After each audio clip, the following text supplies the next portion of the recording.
So it's a mindset. I choose not to be a victim of my past. I can't change it. So I choose to think back, okay, what are the lessons you learned growing up in chaos? What are the positives you can take from all that chaos you grew up in?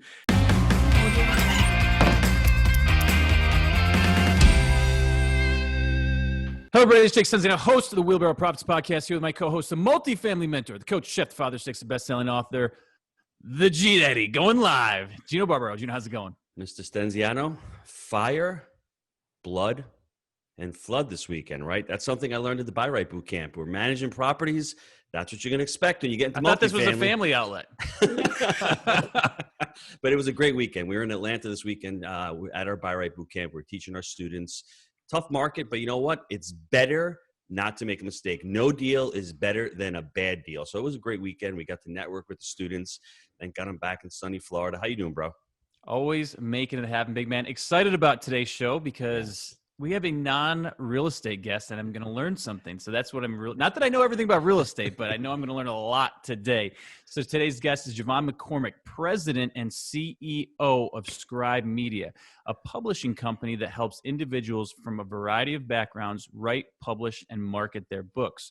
Scribe Media has worked with more than 1,700 authors, including members of the Nobel Peace Prize Committee, Nassim Taleb, and David Goggins. Now, there's some swear words. There's some swear words there. We're talking about no swear words. You get David Goggins, you're going to start effing. I'm going to tell you that right now. So, Gino, what was your question, sir? How many authors?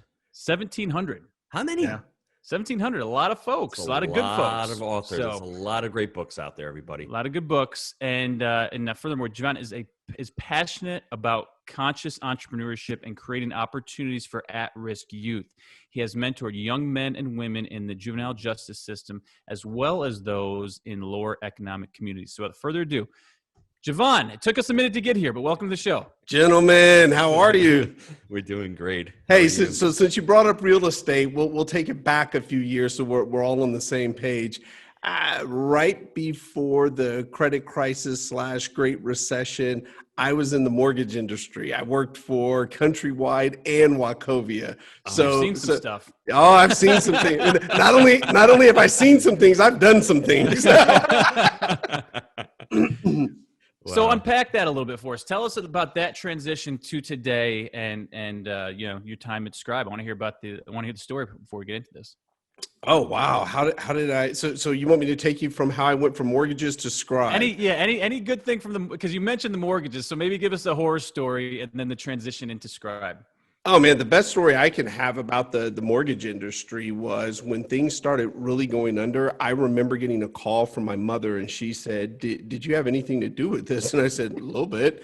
That's not the call you want to take. Yeah, not the call you want to take. And then you had to man up and admit it. But what was interesting for me I'll tell you two stories here. I ended up going broke. Since you're talking about real estate, I had got into flipping properties. And I had, I want to say 7 on the ground at one time. And it seemed like overnight, the market just went away. And I lost all my money, all the money I had in the stock market, gone. And so I was broke. I mean, negative broke. I had to borrow money from my stepdad and my best friend to pay my rent. And so your mom said no because she wasn't confident. Yeah, mom wasn't having it. Yeah. She said, that's what you get. You got involved, that's what you get. So yeah, I was broke, living in my little 1-bedroom apartment. Everything was gone. And you have one of those moments where you had to look in the mirror and say, okay, wow, you had over $1 million and now you're broke. Who are you? What's your character? And that was a hell of a moment for me. I'm sure you all have heard this many times. Going broke was one of the best things that ever happened to me because you really had to look in the mirror for me and say to yourself, wow, you're not a good person. You can't hold a relationship to save your life. You've been an absolute monster in relationships. And I had to really take count for myself and look and have that hard conversation. So I set out on a mission that, okay, I want to be a better person. I want to be a better man. And I ended up going into sales. I was at a software company And there were 13 of us. I was the lowest paid person in the software company. I sat on a fold out metal chair making my sales calls from a storage closet. Over the course of about 2 years, I went from the lowest paid person to president of the company. Myself, along with amazing, talented software engineers, we grew that company from 13 people in a storage closet to well over 100 people with offices in Austin, Houston, Dallas, and Monterrey, Mexico. And I decided one day, I want to write my book. I want to have a book so my kids will know where I come from. I didn't want to publish it. I didn't want to make my book public. It was just so I'd have a legacy piece for my children. So I reached out to my network of people and said, hey, do you know anyone that can help me write a book? Got introduced to the two co-founders of what was then Book in a Box. And he comes over to Tucker Max, comes over to my office. He's a wild man, right? Tucker Max was a wild man. Was a wild man. Okay. Was. Maybe we get a story about him at the end of the show. Yeah, I got some of those. And so he comes over to the office, and I'm giving him my book idea, telling him my background, where I come from, how I came to be. And I said, I don't ever want to sell 5 copies of this book. I don't even want to be public. I just need it for my children. We're wrapping up the meeting, and he's looking around. We're in this big conference room. He says, man, you've built a great company here. And I said, no, I didn't build anything. One person can never build a great company. It takes a team of great individuals to build a great company. And so he said, will you give me feedback on the process? One thing led to another. I'd give him feedback as I was going through the book process. He and the co-founder, Zach, one day sat me down at Starbucks and said, hey, if we give you a lot of equity in the company, would you come be the CEO of this company? And it hit me. I thought, wow, I was the president of a software company and I can't write code. Now I can be the CEO of a publishing company and I can't spell. Sign me up. And so here I am, man. You sound like Jake. Jake doesn't read, and he's the author of 2 best-selling books. So, it's an amazing transition, isn't it? That's what Audible's for, bro. That's what Audible's for, exactly. So, JeVon, you need to take it back a little bit because Jake doesn't know your story, how inspiring it is, and I want you to share your inspiring story with the listeners of where you grew up, how you overcame all those obstacles, and then we'll transition to the business part. But I want everyone to hear this because you look at someone who's this successful and you think that you were just born with it. And that is far from the case with JeVon's story. Oh man. Yeah, it's far from the case. So Jake, I'll take it to the beginning. Feel free to interrupt me if you have any questions. So man, I came into the world. My father was a black pimp and drug dealer back in the 70s. And when I say pimp, man, my dad put women on a street corner, they sold their bodies and he took every dollar. So it's not like pimp now where you hear people have glamorized the word pimp, pimp my ride, pimp my apartment. My father was a real pimp. This is not Jay-Z big pimp in here. This is the down and dirty. Exactly. This is real, this is real, put women on a corner and at 7 years old, you're in a car with your dad going around collecting money from prostitutes. Now, along the way, my dad also managed to father 23 children. So I'm one of 23. And then my mother, she's white, and she was an orphan. My mother was raised in a 1950s institutional orphanage. So when she graduated high school in the orphanage, they gave her $20, a small suitcase, and said, good luck to you. There's the world. And unfortunately for her, one of the first people she met was my quite a bit older, fast-talking, well-dressed father. And so here I am, one of 23 children. I don't know where my last name comes from. My mother got the last name McCormick in the orphanage. She doesn't know where or why she got it. So I still to this day don't know where my last name comes from. Man, I was in and out of juvenile 3 different times as a kid, raised on welfare, kicked out of public housing because my mom had a mixed race son. Told countless times, you can't live here. My mom would be told, because you're a nigger lover, you can't live here. So it was rough growing up in the 70s mixed race because black people didn't like you because you were half white. White people didn't like you because you were half black. And never graduated high school. From the ages of, 6, 7, 8 years old, I was sexually molested by one of my dad's prostitutes. And man, again, never graduated high school, don't have a college degree. And if you want to dive into any details in between there, happy to do so. So how did you get your crack into the business world? How did you get a job from all that? Because I was 8 years old. I was going to the restaurant with my dad to work. I mean, I was a different kind of work, and I learned hard work ethic, and I am where I am right now because of my parents. I don't know where I would be because they instilled a hard work ethic. They actually worked with me, opened a business with me. I had some amazing role models. Yeah, Gino, you're on a fast track. This is a whole different, sort of. So where did you get wild, where did you get your role models, and how did you get your start off in business? Yeah. Man, Gino, I greatly appreciate that question. And I share this with people. Here's the damnedest thing. A lot of people don't like to hear this example because it's not really positive. But just like you going to the restaurant at 8 years old with your parents and watching how that was playing out and understanding the business, like it, love it, think it's disgusting. You know what my business acumen came from? Mm-hmm. When I would go and collect money from prostitutes with my dad, I would see how my dad would treat them. And, he'd crack the window down if it was cold and somebody would hand their money through. And then my dad would say, get back on the corner. Or maybe one lady say, hey, I made extra. And he's like, no, get out there, make a little more. And I remember being a kid, 8, 9 years old, thinking to myself, if I treated the prostitutes better and allowed them to keep part of the money, could I have more prostitutes then make more money in volume because I'm nicer?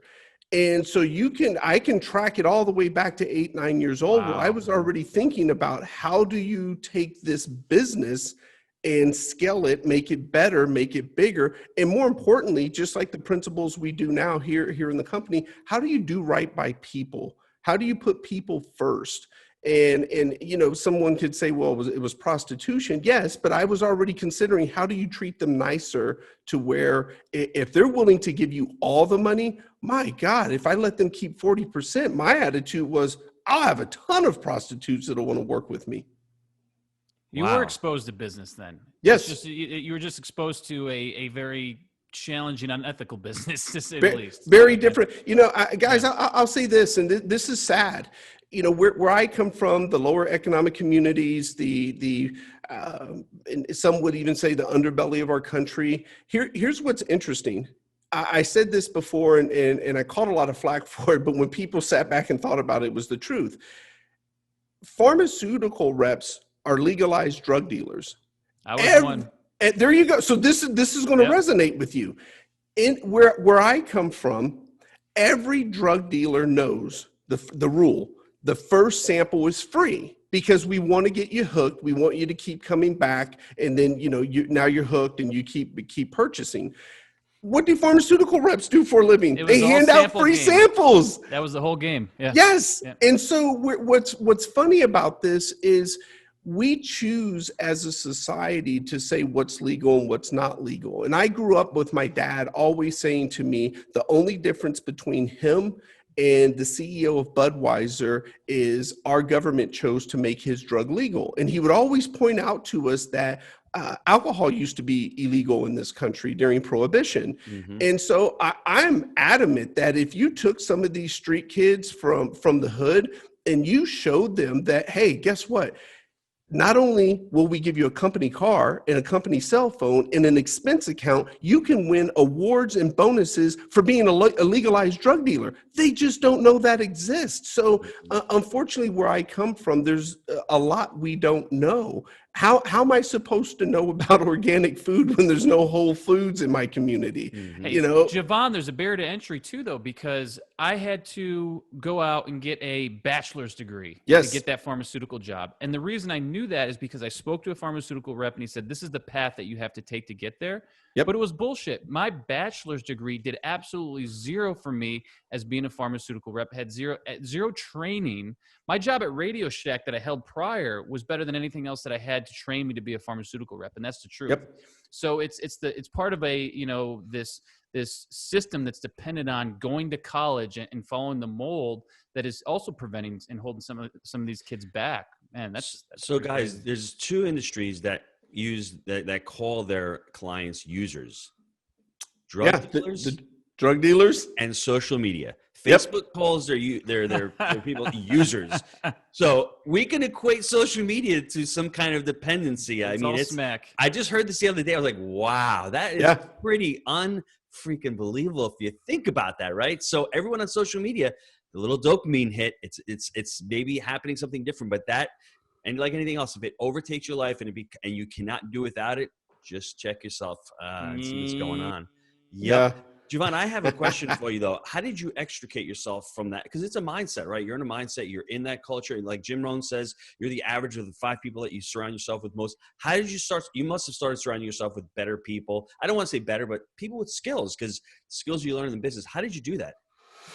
You know, I ended up being, I grew up in Dayton, Ohio to the age of 15 years old. And then I was reunited with my mother at 15 in Texas. And so I could make the argument that one of the best things that happened to me is I got out of Dayton. So that was one.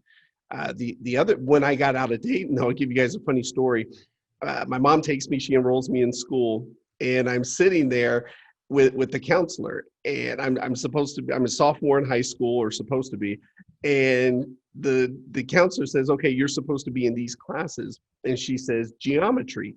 That was the first time I had ever heard the word geometry. So I didn't say anything. I go take my classes. 6 weeks later, they figure out, wow, this kid's not too bright, because I had nothing but D's and F's. So my mother takes me to get tested, and only to find out I'm testing on the 5th and 6th grade level.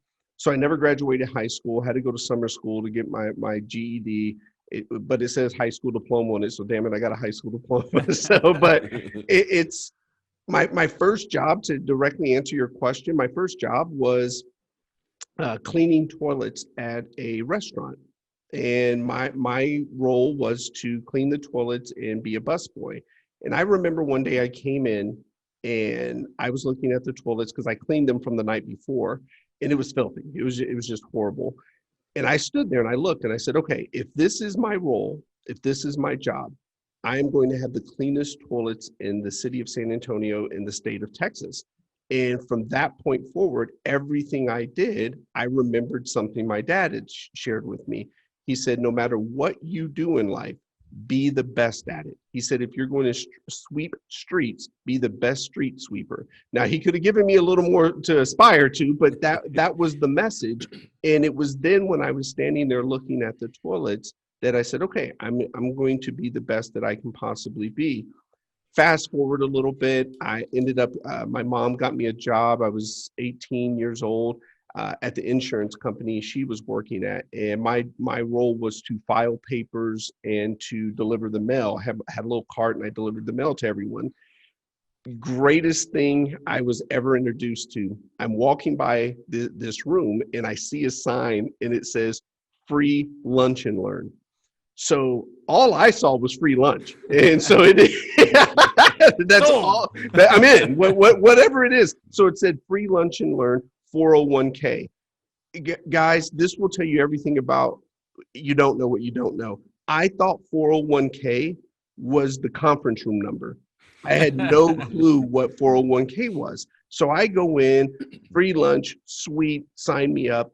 I heard 2 of the greatest words in the history of mankind, compound interest. And it was from that day on that I was just hooked on investing, saving all of your money, putting it into the stock market. It became, for me, I'm like, this has got to be legal. You can turn 100 into 1,000, 1,000 into 10,000, and you get to keep it all. And I was like, this is amazing. And so I was hooked on investing in stocks, and there you have it. So JeVon, for those of us out there that are struggling, right? Because a lot of us are struggling out there. A lot of us have backgrounds that we can blame. What advice would you give them to aspire to what you're doing? Man, I live by a formula: mindset, choices, and hard work equals success. And I'll go through each one. Mindset: when the alarm clock goes off each morning at 4:30 in the morning, there's days I want to stay in bed. There's days I want to, push snooze or turn the alarm clock off. But then I think to myself, wow, there's someone in a hospital bed right now with cancer. They can't get out of bed. They'd give anything just to be able to walk to the restroom, let alone leave the hospital. and I jump out of bed.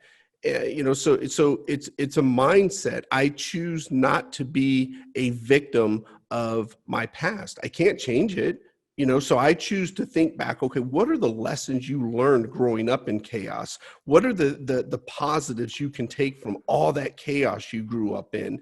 And one of the greatest positives for me is being able to organize chaos, being able to take on a lot of stress. And so mindset and then choices, excuse me, this is an easy one. When I go to the gym in the morning, I got to drive past a McDonald's, and I'll own it. I love McDonald's. I don't care what anybody else says. Damn Egg it. McMuffin, baby, and a there it hash is. brown. Bring it on. So, but it's a choice. Do I drive to the gym? Do I stop at a McDonald's? It's that simple. It's a choice. You have a choice of what you want to do. And so mindset, choices, and then hard work. Hard work is simple. I do not cut corners. I will go all out. It's funny. We did the book on David Goggins because he and I will text back and forth sometimes, and we'll joke about work ethic and going all out and not being a crybaby and just go hard. And especially for me, I don't have a degree. I don't have the pedigree of the background of it. So all I had was work ethic. So mindset, choices, hard work equals success. But how did this develop, though? Because you have, to me, the successful people that I see, and this may be too general or simple, but you mentioned people with a victim mentality or people that take 100% responsibility. And there's some people that fall in the middle of the spectrum, but that, to me, seems to be the biggest difference. Either you're blaming or you're just taking full responsibility. So if someone were to hit me in the face, it's my fault that I didn't get out of the way. That's ultimately what I'm saying. How did you develop that? Because that's the key to it, right? Because it's great to have the success formula, but where the hell did this come from? Going through, looking at it this way. I'll share this story with you, especially being able to endure a lot of stress. You and Goggins both. I mean, you and Goggins both had this similar upbringing, and look, you're both beasts. So, I mean, I just love to crack this code. For me, I look back at the past of the things I went through. Here's the most stressful period in my life. I'll give you the story.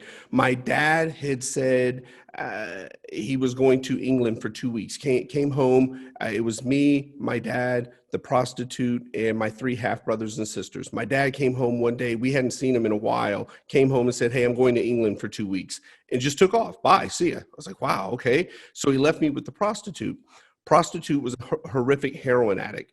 And so my dad left on a Saturday. Sunday afternoon, that prostitute said that she was going to go get a pack of cigarettes. She left around 2:00 in the afternoon on a Sunday. Man, I'll never forget this.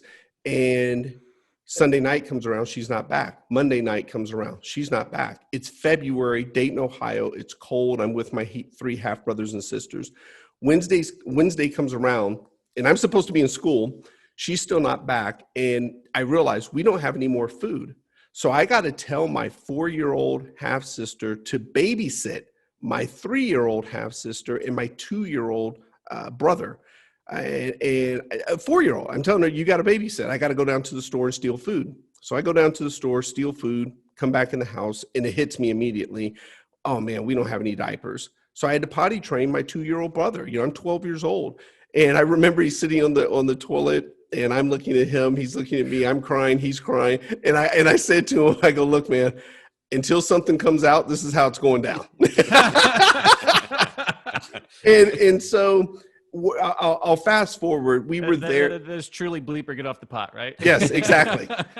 We were there, fast forward. She left us for 3 weeks, man. And here's the greatest stress that I have ever been under. I knew at 12 years old what it was like to not have electricity and to be cold. I knew what it was like to not have water and not be able to flush the toilet and take a bath. Every hour, man, for 3 weeks, I stressed on, will they turn off the electricity? Will they disconnect the water? And what am I going to do with my half brothers and sisters? And I swore at 12 years old, I said, I'm not going to leave them. I'm not going to leave them. And that was the greatest stress I've ever been under. So fast forward to business, stock investing, when I take that stress and I think about it, man, figuring out how we're going to make payroll, how we're going to close another deal, how income statements, balance sheets, to be straightforward, it's somewhat therapeutic because it's all organized. It's very structured. It's very consistent. You can decide what levers are going to be pulled. But when I grew up in chaos, it was insane. And so that for me, I dip back to those stories occasionally and just keep it in perspective of where I am. And I've got a ton of gratitude. You know, when I wake up and I live in a damn gated community and there's a pond in the backyard and I see ducks, man, I didn't come from that. Yeah. You know, my kids, that's all they know. But for me, that's the scary thing, right? Like what happens to yes, the kids when they don't get those real life experiences and everything is kind of there and available? yes, I think that's so many of the problems is that people haven't gone through those real life experiences. Gino and I joke a lot because we're fans of like the old Viking shows, and we're like, those people were living through some shit. We had this cakewalk, and I feel like a lot of this stuff that comes out in society and the problems that people have is because it is too easy at times. yeah, And that's my biggest fear. Like if I'm being completely honest, is that my kids are not going to have enough of those real life experiences to create thick skin to be successful. I'm like, how do I instill that in them? And that's so my greatest struggle. I see this all the time. It's not making more money. It's not scaling a company. It's how do I give my children everything, but teach them to appreciate it. Yes. Well, there's a couple things. First of all, when your brother was on the toilet, what you should have said to him is, you know what? If you take a crap right now, I promise Elmo will call you. You run in the other room and you start doing the Elmo voice. Hey, Gino was going to solutions mode the minute you said that.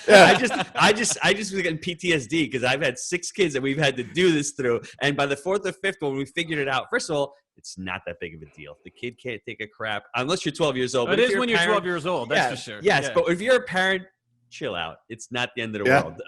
I think the other thing, if you want to really raise a successful child, I think you have to instill in them hard work. I had my son go work as a busboy, and I only used to own a restaurant. I made him go work for an employer, making $8 an hour minimum wage. He would come home. It's 100 degrees outside. His shirt is dirty.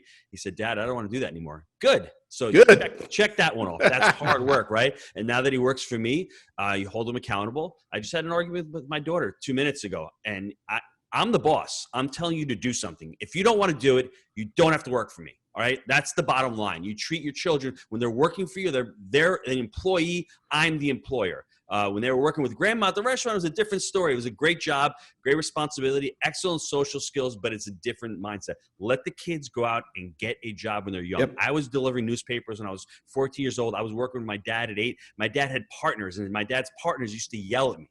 So I was like, wow, what the hell? But hey, that's how old school Italians were. If you're slacking off or you're in the way, you're going to get yelled at. So I grew up in that environment, and I want to put my kids under that environment and make them get stressed a little bit. That's why I think college is great. College, when you go to school, it's not what you learn. It's how you structure your day. It's how you hold yourself accountable and how you hit certain goals and go out and meet people. So a couple of tips for kids, put them under the fire. It's our responsibility to grow our children, let them grow. And by the time they become adults, we don't need to tell them what to do, that they've already had those skills from us and they can make their own decisions. It's not about us making decisions for them. It's about them being able to make the decisions for themselves, not telling them what to do. If you're a teacher out there listening to it, your students should not know what political affiliation you are. You're a teacher. You're out there having them think for themselves. Right? That's the big dilemma we have nowadays. Yeah. So it's life lessons. You're out there, you're teaching. You're not teaching your ideology. You're just teaching the facts and let them grow their own opinions on the subject. I don't know why I got off on that tangent, Jake. I'm sorry about that. I don't know. The biggest takeaway is that my kids are going to start doing some landscaping with me. That's the big. Nice. We got to get it going here, man. Snow shoveling, landscaping. Cleaning gutters once they get a little old to get on the gutters. JeVon, I really want to jump into Scribe. I think it's an awesome company. I think the process is amazing. I think anybody who's out there, every single person listening to the show right now has a book in them. Now the question is, what are you going to do about getting that damn book out of your brain, right? And JeVon's here. JeVon, tell us, what makes a good book? You're asking I would say the wrong person, because my opinion is everyone has a story, and that's the way we look at this. So I don't see any book as a bad book, a good book. A good book is what someone is willing to put their time into. You're right. I should have said what makes a good book sell. That's what I should have said, because every book, you're right. Even that one, Gino. If I said to you last decade, so from 2010 to 2020, the best-selling book in that decade What would you say it was? Harry Potter. Nah. I honestly, I really don't know. 50 Shades of Grey. Brown chicken, brown cow. Well, and so here's what's crazy. If you actually read the book, it's one of the worst written books ever. But sometimes you cannot, just like you don't know what a hit song is going to be, you don't know what a hit book's going to be sometimes. Boom, bop. And Yeah. Yep. It's a little Danielle Steele for you, man. so, it's what makes a book sell, man. There's so many factors in there that, it's even then you see the book behind me, David Goggins, we did his book. I'd argue with anyone, and so would David. No one knew that book was going to be as big as it turned out to be. So what do you think made that book turn out to be good? Was it authentic? Did it have a message? Did it resonate with people? Very authentic. He didn't hold back. He said exactly what was on his mind. We live in a world right now where everything is politically correct and say the right things. Don't be too hard. Be a little nicer. And he said exactly what was on his mind. People are craving the realness. Yes, and that's what you had there. People loved the realness of he just put it out there, and there you have And it. he's Now, a savage. He's a he caught a lot of flack, obviously, for the language, so we did a clean version as well. And so, but he didn't sugarcoat. It was like, this is who I am. Here you have it. There you go. The audio was sick too. He did a great Audio job was with the audio. incredible. Yeah. Matter of fact, as far as we know, that was the first audio book that was ever done where the narrator read the chapter, and then at the end of the chapter, they had a Q&A after each chapter.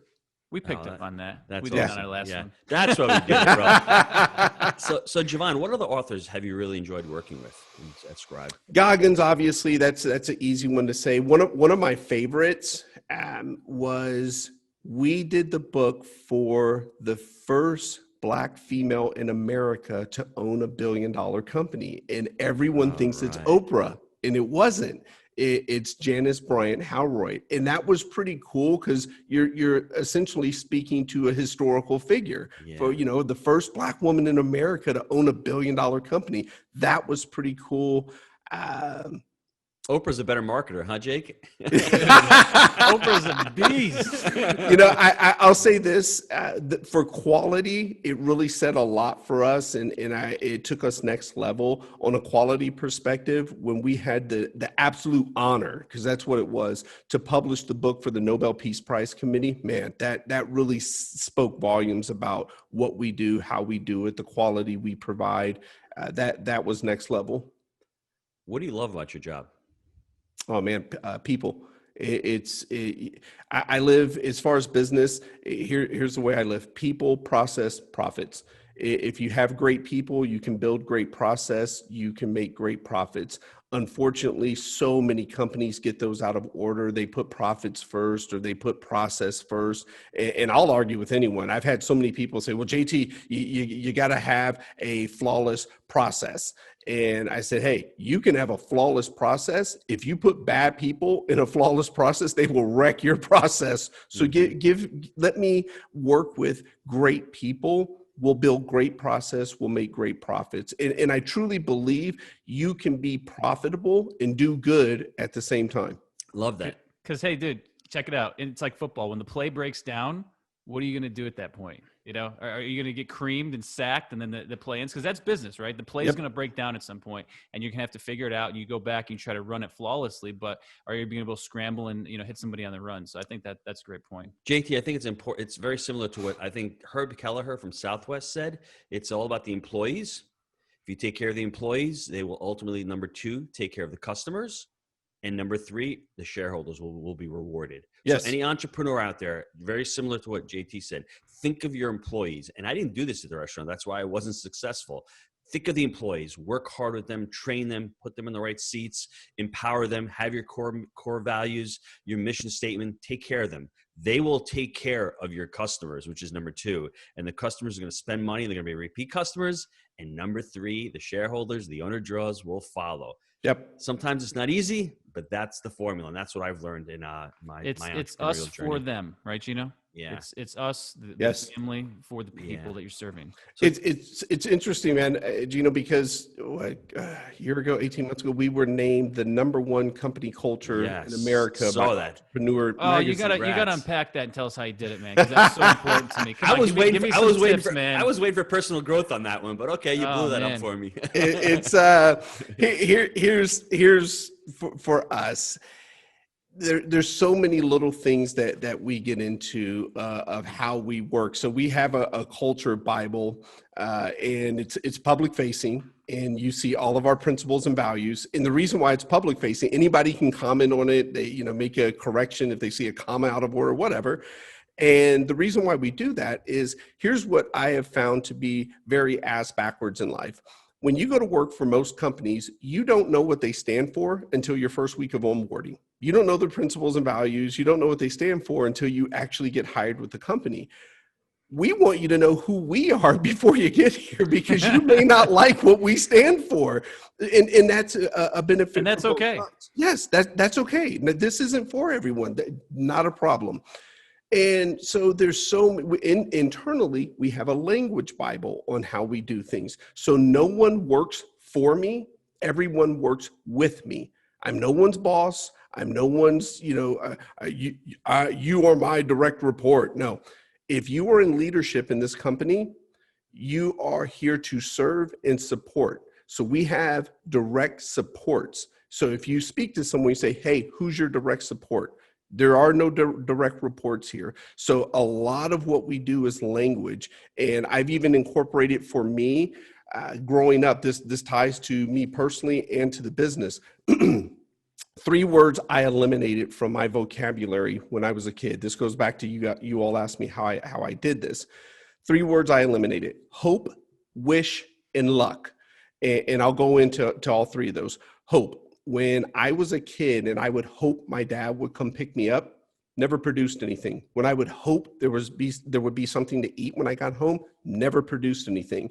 And I tell this story. I've got a friend of mine that's a pastor, and he challenged me and he said, man, JT, I said hope 16 times in my sermon last Sunday. And I said, okay, follow me. Do you want me to hope there's a God, or do you want me to believe there's a God? And he looks at me, he's a pastor, and he looks at me and he goes, damn. He goes, I never thought of it that way. And I said, look, belief forces execution. If you truly believe in something, if you believe in God, you have to live a godly life. If you believe you can grow that business, then you're going to have to execute to grow that business. But you can hope all day and it doesn't achieve anything. So I eliminated hope. Wishing, again, you can drive through the neighborhood and wish you had a big house. You can, wish you got the promotion. And Gino, you appreciate this. So I've got 4 kids. So we have a lot of birthdays at the house.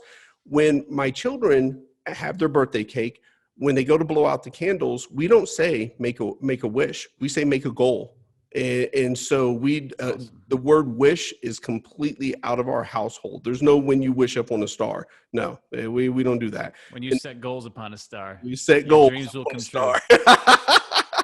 And then, bro.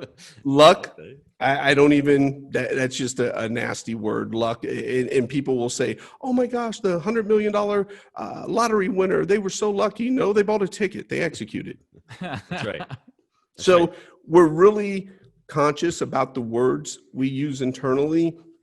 Last one, I'll give you one more story of how conscious we are about words. I kept hearing everyone say, this was about a year ago, I kept hearing everyone say, oh yeah, we need to hire someone for that low-level task. Oh, that's a low-level task. Yes. Oh yes, and I kept hearing this, and I go, what the hell is a low-level task? And so it was a Friday, everyone was in the office, and I heard someone say it. So I brought everybody together, I shut it down right there, said, stop what you're doing. I don't care if you're on a call, hang up, everyone come over here. And I go, question for you all. Most of you have seen me take out the trash before. And they're like, yes. Most of you have seen me clean out the storage closet. Yes. I said, and for those of you who have traveled with me, you've seen me iron the display at a conference. Yes. I said, so what the hell are these low-level tasks you speak of? I said, there's no low-level tasks. There's only tasks, duties, and responsibilities. And so I said, let that trash overflow for 2 weeks. Let's see how low-level it is then. And then here's the capper of all of it. How can you ever expect someone to perform at the highest level of their responsibility if you refer to their role as low level? Mm-hmm. And then it gets a stigma, and no one wants to do it because they feel like the jerk that got stuck with the low-level task, and there must be something wrong with them. That's beautiful. Exactly. And it's the same thing as a child. Every child is special need. We don't have to classify them as a special need. They just learn differently, right? Right. So that's important. And I want everyone to write this down because this is crucial. Behaviors are belief-driven. Very important. If you get up in the morning, like JeVon, your feet hit the floor, you're pumped, you're ready to go. JeVon's going to pick up the phone, call the broker, go do the property tour, and execute an LOI. But if you get up in the morning, you don't believe you can do it, guess what? You're not even making that phone call. You're not even in the game. So your behaviors are belief-driven. And another thing that I love about Jim Quick, I'm a really big fan of Jim Quick. What he says, reasons reap rewards. You need enough reasons in life. And if you have those reasons, there's no such thing as luck. The harder you work, the luckier you get. That's what it equates to. Hard work will equal more luck. So last question, John, before we go to the personal growth. Talk a little bit about conscious capitalism. So for me personally, I got involved in conscious capitalism. Like I said, I believe you can be profitable and do good, do great things with the money. And I like what they stood for because that was the whole mission of how can you be conscious about what we're doing in business and giving back. And so for me, my vein in particular is I truly believe you don't know what you don't know. We started this off talking about my background. I had 3 options: rapper, athlete, drug dealer. And just so happens I sucked at all 3. So, I was limited on options. No one told me about the 4th option. No one told me about entrepreneurship. No one told me that I could be an executive for a company.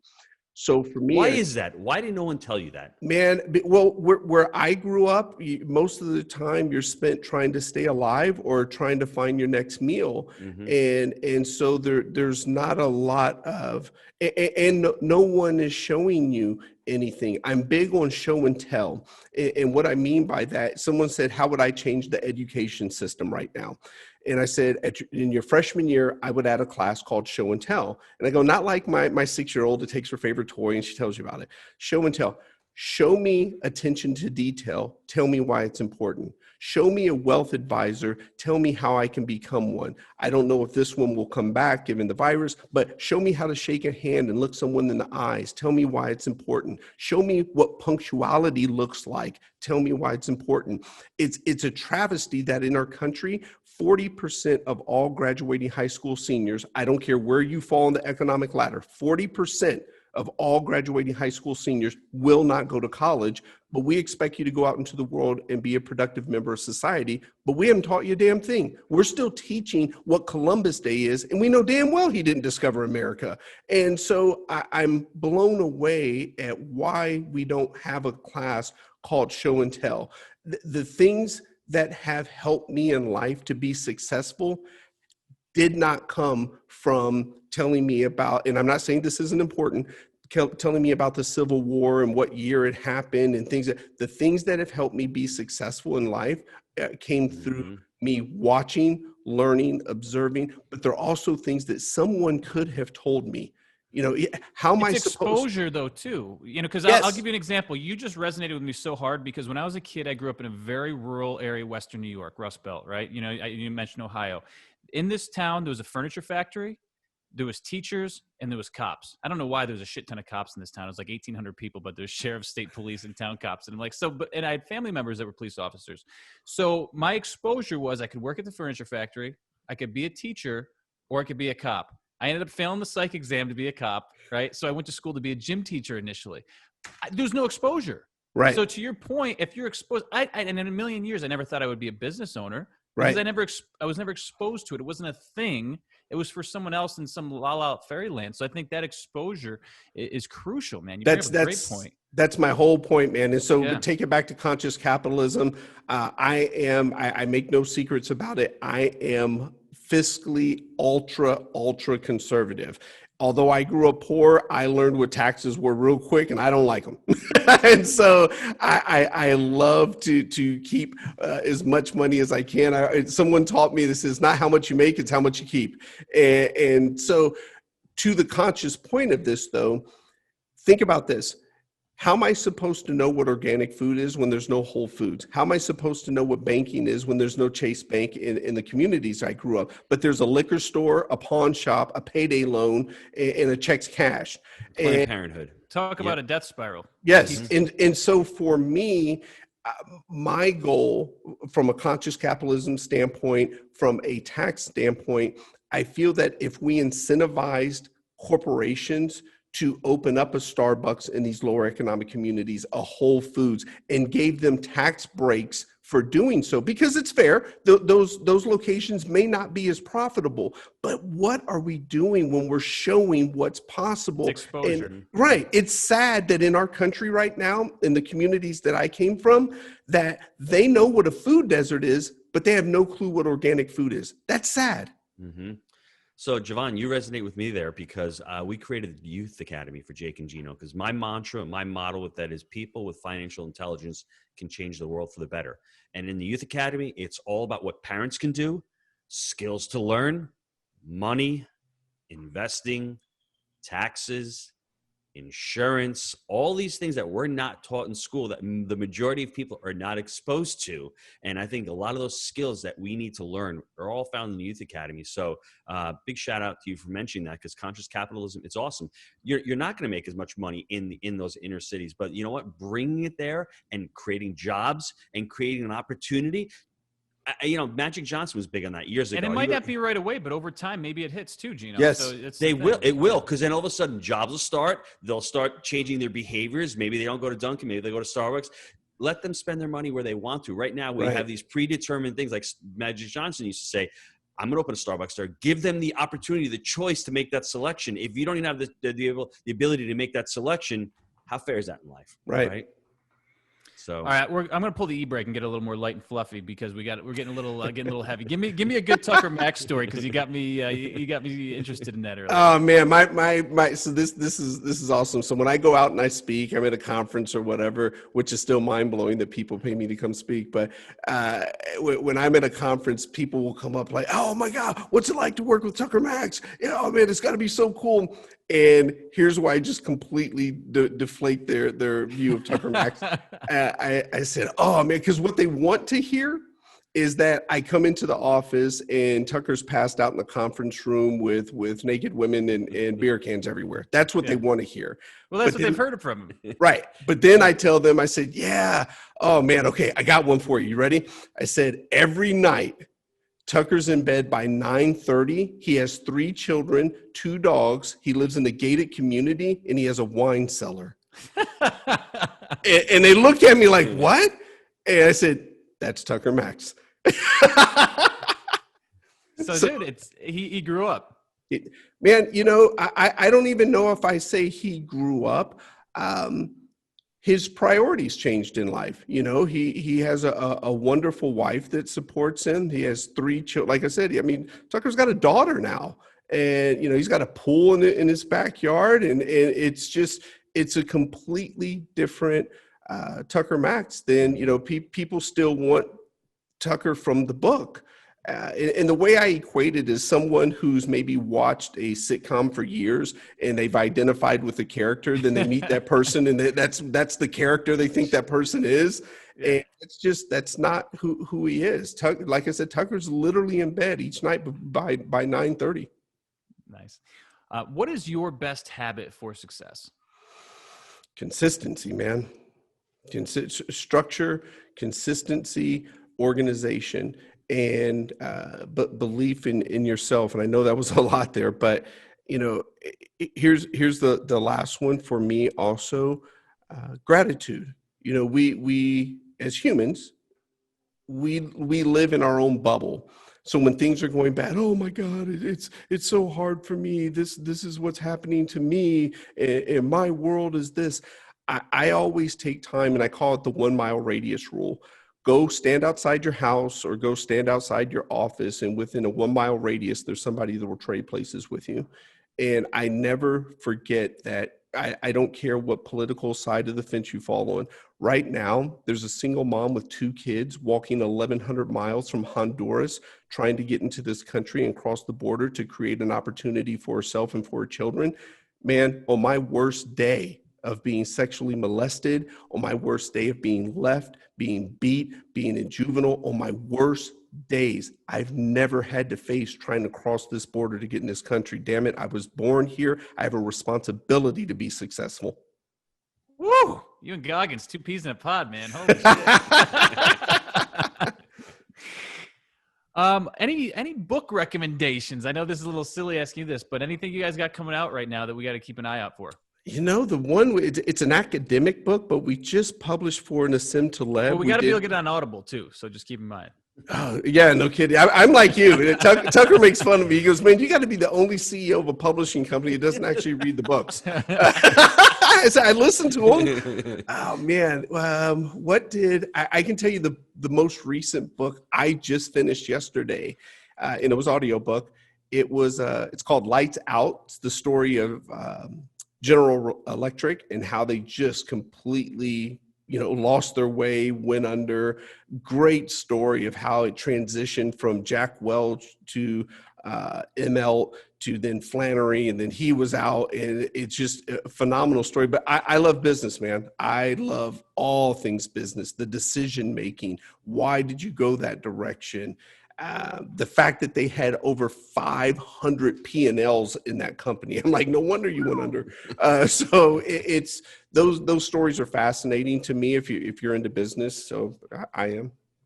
So I got this thing going on right now. I got an autobiography book. I always have 3 books going at one time. I don't know why. The autobiography book, I don't know if you want to call it self-help, but your general business type books, right? Maybe like a David Goggins. And then a philosophical mind or family book is in the third one. What do you have more than one at a time? Are you typically one book guy, or what's your thought? I try to get through more than, this morning I started the recent book by David Rubenstein. He's over at Carlyle Group, private equity, and he does these conversations with leaders on Bloomberg, and he's turned it into a book. And so it's a pretty good book, but I'm usually one at a time. One at a time. Yeah. I recently finished up a book by someone said that I could have written the book, so that I should listen to it. It was called Black Privilege by Charlemagne the God. And when I listened to it, I definitely resonated with so much that was in this book. But yeah, and this sounds like some odd places, but 50 Cent did a book recently. I completely resonated with that book. And well, he went up and then he went down, and now he's back up. And now he's back up. Yeah, I feel that you can learn from everything. I'm big on observation. I'm big on asking questions. Even in our culture Bible, one of the principles is ask questions. And I don't believe there's such a thing as a dumb or stupid question. And someone challenged me on that, Jake. They said, well, that's not true. And I said, well, give me an example. They said, what if someone asked the same question over and over and over? I go, that person's not dumb or stupid. I go, it's the person who keeps answering the same question over and over and over that's dumb or stupid. Time to move on. Personal Right. responsibility. Either you're not explaining yourself correctly, or they don't care, or they're not understanding it. So I go, no, they're not dumb or stupid for continuing to ask. I love that. Culture Bible's out there. I got to rip off and duplicate that when you. Yeah, man. Go to our website, and then we have a link on their Culture Bible, and it gives you all of our principles and values, what we stand for, what we believe in. We even give you definitions and stories around each principle or value. Nice. What project are you excited about right now? Oh man, he's put it out there, so I'm good to put it out there. My man David Goggins has his second book coming out. Oh, number 2. Yeah, number 2. Working on that, excited about what that will look like. And then there's some that we can't say that are coming out, but yeah, we've got about 5 that are really exciting that are going to be coming out Q1, Q2 of next year. Gino, he's talking about Bill Ham's book. Let's hope. It's funny. We talk about the Nobel Peace Prize, the David Goggins, but we've done 1,700 books, and only 2% of those books are big names. Tiffany Haddish, the actress. 98% of our books are everyday entrepreneurs, business owners, consultants. So yeah, that's who our audience is of who we serve. What purpose does this book serve for that entrepreneur or that business owner? And that's the people I feel that we do our best work for. All right, last question for you. Yeah. I'm thinking about writing a book. I'm sitting here, I got the book inside of me, but it's a mountain to get it from here over the mountain and out there, like the Ray Dalio thing. I'm sitting there looking through the forest. I see the jewels on the mountain. How do I get there? I'm looking to you to get me through that forest. What's my next step? Give us a call. What's the phone number? Where do we go? Literally go on our site. You can book a call with scribewriting.com. Scribewriting.com. And you can book a consulting call with our author strategist, Ricky Jump. She'll take phenomenal care of you, and she'll walk you through your book idea, what our process is, how long it will take, and everything in between. She'll spend as much time as necessary to walk you through our process. So you can get us from here to over here. All right, man, we can take you, think about it like this. I'm going to sound like a bad 2 a.m. infomercial, but if I can do it, literally, I did my book through this process. If I can do it, anybody can do it. Because it was literally just me being able to speak my story. There was no way I was ever going to be able to write this book myself. I was able to get on these calls, speak my book. Matter of fact, if you guys want to hear a funny story, so because obviously I got stories. Amanda, who helped me write my book, and Tucker. So I'm on a call with Amanda one time, and Amanda's from Vermont. And so I'm giving her some of my background. I said, yeah, my dad, and excuse my language for the audience, but this is where I came from. I said, yeah, she was my dad's bottom bitch.